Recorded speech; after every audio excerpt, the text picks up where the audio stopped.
Pride and Prejudice by Jane Austen. Chapter 57.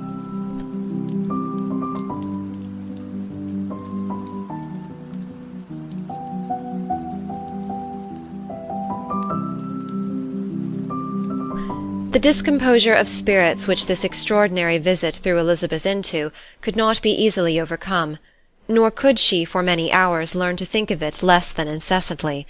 Lady Catherine, it appeared, had actually taken the trouble of this journey from Rosings for the sole purpose of breaking off her supposed engagement with Mr. Darcy.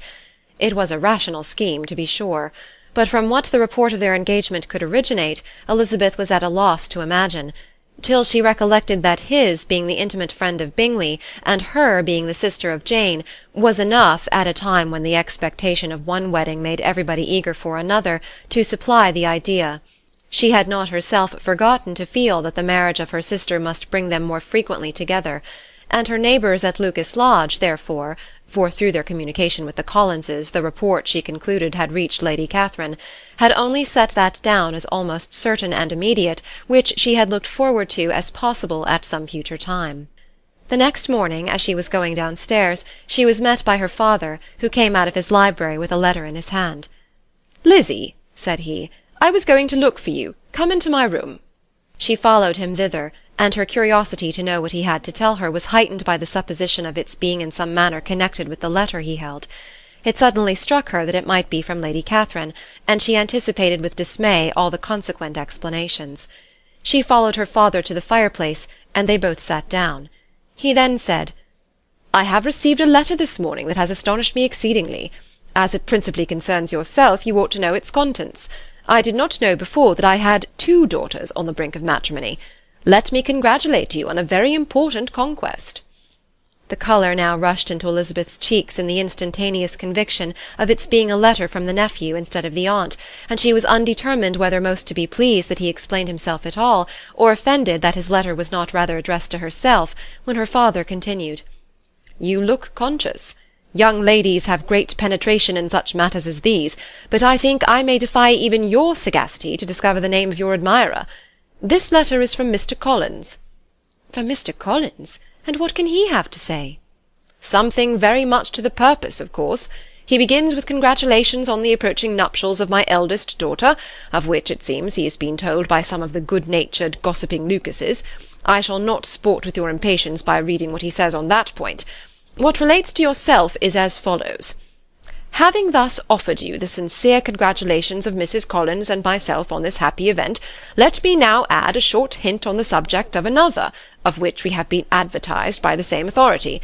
Your daughter Elizabeth, it is presumed, will not long bear the name of Bennet after her elder sister has resigned it, and the chosen partner of her fate may be reasonably looked up to as one of the most illustrious personages in this land.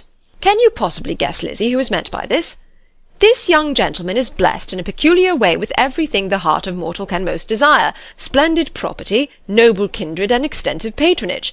Yet in spite of all these temptations, let me warn my cousin Elizabeth and yourself of what evils you may incur by a precipitate closure with this gentleman's proposals, which, of course, you'll be inclined to take immediate advantage of. Have you any idea, Lizzie, who this gentleman is? But now it comes out. My motive for cautioning you is as follows. We have reason to imagine that his aunt, Lady Catherine de Bourgh, does not look on the match with a friendly eye. Mr. Darcy, you see, is the man. Now, Lizzie, I think I have surprised you. Could he or the Lucases have pitched on any man within the circle of our acquaintance, whose name would have given the lie more effectually to what they related? Mr. Darcy, who never looks at any woman but to see a blemish, and who probably never looked at you in his life. It is admirable." Elizabeth tried to join in her father's pleasantry, but could only force one most reluctant smile. Never had his wit been directed in a manner so little agreeable to her. "Are you not diverted?" "Oh, yes. Pray read on." After mentioning the likelihood of this marriage to her ladyship last night, she immediately, with her usual condescension, expressed what she felt on the occasion, when it became apparent that on the score of some family objections on the part of my cousin, she would never give her consent to what she termed so disgraceful a match. I thought it my duty to give the speediest intelligence of this to my cousin, that she and her noble admirer may be well aware of what they are about, and not run hastily into a marriage which has not been properly sanctioned. Mr. Collins, moreover, adds, I am truly rejoiced that my cousin Lydia's sad business has been so well hushed up, and am only concerned that their living together before the marriage took place should be so generally known. I must not, however, neglect the duties of my station, or refrain from declaring my amazement at hearing that you received the young couple into your house as soon as they were married. It was an encouragement of vice. Had I been the rector of Longbourn, I should very strenuously have opposed it. You ought certainly to forgive them as a Christian, but never to admit them in your sight, or allow their names to be mentioned in your hearing. That is his notion of Christian forgiveness. The rest of his letter is only about his dear Charlotte's situation, and his expectation of a young olive branch. But, Lizzy, you look as if you did not enjoy it. You are not going to be missish, I hope, and pretend to be affronted at an idle report. For what do we live but to make sport for our neighbours, and laugh at them in our turn? Oh, cried Elizabeth, I am excessively diverted, but it is so strange. Yes, that is what makes it amusing. Had they fixed on any other man, it would have been nothing. But his perfect indifference, and your pointed dislike, make it so delightfully absurd. Much as I abominate writing, I would not give up Mr. Collins' correspondence for any consideration. Nay, when I read a letter of his, I cannot help giving him the preference even over Wickham, much as I value the impudence and hypocrisy of my son-in-law. And pray, Lizzy, what said Lady Catherine about this report? Did she call to refuse her consent? To this question his daughter replied only with a laugh, and as it had been asked without the least suspicion, she was not distressed by his repeating it. Elizabeth had never been more at a loss to make her feelings appear what they were not. It was necessary to laugh when she would rather have cried. Her father had most cruelly mortified her by what he said of Mr. Darcy's indifference, and she could do nothing but wonder at such a want of penetration, or fear that perhaps, instead of his seeing too little, she might have fancied too much.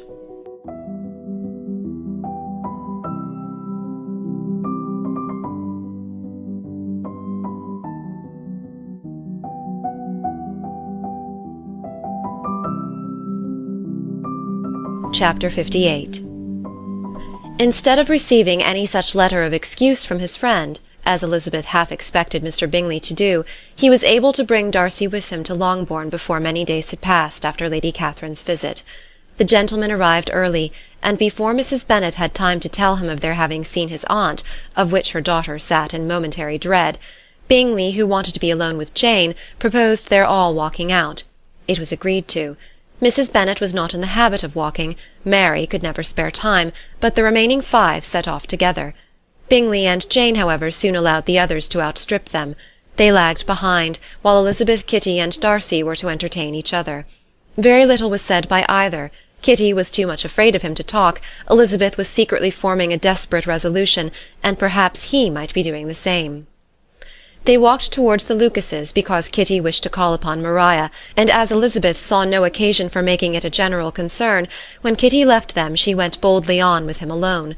Now was the moment for her resolution to be executed, and while her courage was high, she immediately said, "Mr. Darcy, I am a very selfish creature, and for the sake of giving relief to my own feelings, care not how much I may be wounding yours. I can no longer help thanking you for your unexampled kindness to my poor sister. Ever since I have known it, I have been most anxious to acknowledge to you how gratefully I feel it. Were it known to the rest of my family, I should not have merely my own gratitude to express." "I am sorry, exceedingly sorry," replied Darcy in a tone of surprise and emotion, "that you have ever been informed of what may, in a mistaken light, have given you uneasiness. I did not think Mrs. Gardiner was so little to be trusted." "You must not blame my aunt. Lydia's thoughtlessness first betrayed to me that you had been concerned in the matter, and of course I could not rest till I knew the particulars. Let me thank you again and again in the name of all my family for that generous compassion which induced you to take so much trouble and bear so many mortifications for the sake of discovering them." "If you will thank me," he replied, "let it be for yourself alone. That the wish of giving happiness to you might add force to the other inducements which led me on, I shall not attempt to deny. But your family owe me nothing. Much as I respect them, I believe I thought only of you." Elizabeth was too much embarrassed to say a word. After a short pause, her companion added, "You are too generous to trifle with me. If your feelings are still what they were last April, tell me so at once. My affections and wishes are unchanged, but one word from you will silence me on this subject for ever." Elizabeth, feeling all the more than common awkwardness and anxiety of his situation, now forced herself to speak, and immediately, though not very fluently, gave him to understand that her sentiments had undergone so material a change since the period to which he alluded, as to make her receive with gratitude and pleasure his present assurances. The happiness which this reply produced was such as he had probably never felt before, and he expressed himself on the occasion as sensibly and as warmly as a man violently in love can be supposed to do. Had Elizabeth been able to encounter his eye, she might have seen how well the expression of heartfelt delight diffused over his face became him. But though she could not look, she could listen, and he told her of feelings which, in proving of what importance she was to him, made his affection every moment more valuable. They walked on, without knowing in what direction. There was too much to be thought and felt and said for attention to any other objects. After walking several miles in a leisurely manner, and too busy to know anything about it, they found at last, on examining their watches, that it was time to be at home. What could become of Mr. Bingley and Jane? Was a wonder which introduced the discussion of their affairs. Darcy was delighted with their engagement. His friend had given him the earliest information of it. "I must ask whether you were surprised," said Elizabeth. "Not at all. When I went away I felt that it would soon happen." "That is to say, you had given your permission. I guessed as much." And though he exclaimed at the term, she found that it had been pretty much the case. "On the evening before my going to London," said he, "I made a confession to him, which I believe I ought to have made long ago. I told him of all that had occurred to make my former interference in his affairs absurd and impertinent. His surprise was great. He had never had the slightest suspicion. I told him, moreover, that I believed myself mistaken in supposing, as I had done, that your sister was indifferent to him, and as I could easily perceive that his attachment to her was unabated, I felt no doubt of their happiness together."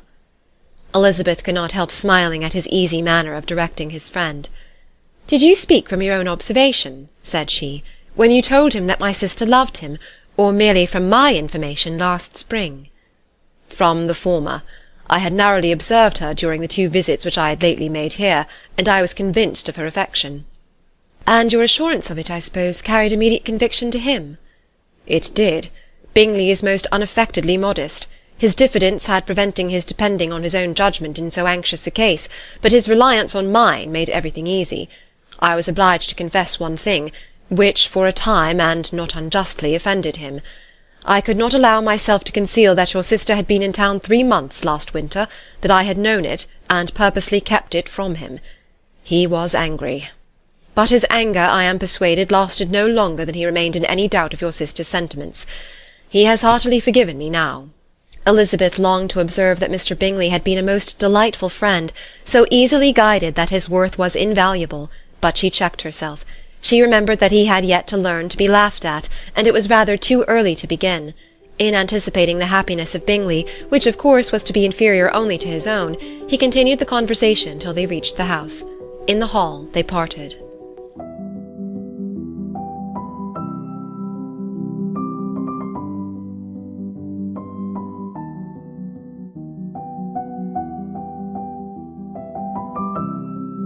Chapter 59. "My dear Lizzie, where can you have been walking to?" was a question which Elizabeth received from Jane as soon as she entered their room, and from all the others when they sat down to table. She had only to say in reply that they had wandered about till she was beyond her own knowledge. She coloured as she spoke, but neither that nor anything else awakened a suspicion of the truth. The evening passed quietly, unmarked by anything extraordinary. The acknowledged lovers talked and laughed, the unacknowledged were silent. Darcy was not of a disposition in which happiness overflows in mirth, and Elizabeth, agitated and confused, rather knew that she was happy than felt herself to be so, for besides the immediate embarrassment there were other evils before her. She anticipated what would be felt in the family when her situation became known. She was aware that no one liked him but Jane, and even feared that with the others it was a dislike which not all his fortune and consequence might do away. At night she opened her heart to Jane. Though suspicion was very far from Miss Bennet's general habits, she was absolutely incredulous here. "You are joking, Lizzy. This cannot be. Engaged to Mr. Darcy! No, no, you shall not deceive me. I know it to be impossible." "This is a wretched beginning indeed. My sole dependence was on you, and I am sure nobody else will believe me if you do not. Yet indeed I am in earnest. I speak nothing but the truth. He still loves me, and we are engaged." Jane looked at her doubtingly. "Oh, Lizzy, it cannot be. I know how much you dislike him." "You know nothing of the matter. That is all to be forgot. Perhaps I did not always love him so well as I do now. But in such cases as these a good memory is unpardonable. This is the last time I shall ever remember it myself." Miss Bennet still looked all amazement.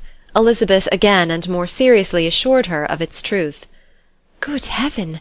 Can it really be so? Yet now I must believe you," cried Jane. "My dear, dear Lizzy, I do congratulate you. But are you certain? Forgive the question. Are you quite certain that you can be happy with him?" "There can be no doubt of that. It is settled between us already that we are to be the happiest couple in the world. But are you pleased, Jane? Shall you like to have such a brother?" "Very, very much. Nothing could give either Bingley or myself more delight. But we considered it, we talked of it as impossible. And do you really love him quite well enough? Oh, Lizzy, do anything rather than marry without affection. Are you quite sure that you feel what you ought to do?" "Oh, yes. You will only think I feel more than I ought to do when I tell you all." "What do you mean?" "Why, I must confess that I love him better than I do Bingley. I am afraid you will be angry." "My dearest sister, now be serious. I want to talk very seriously. Let me know everything that I am to know without delay. Will you tell me how long you have loved him?"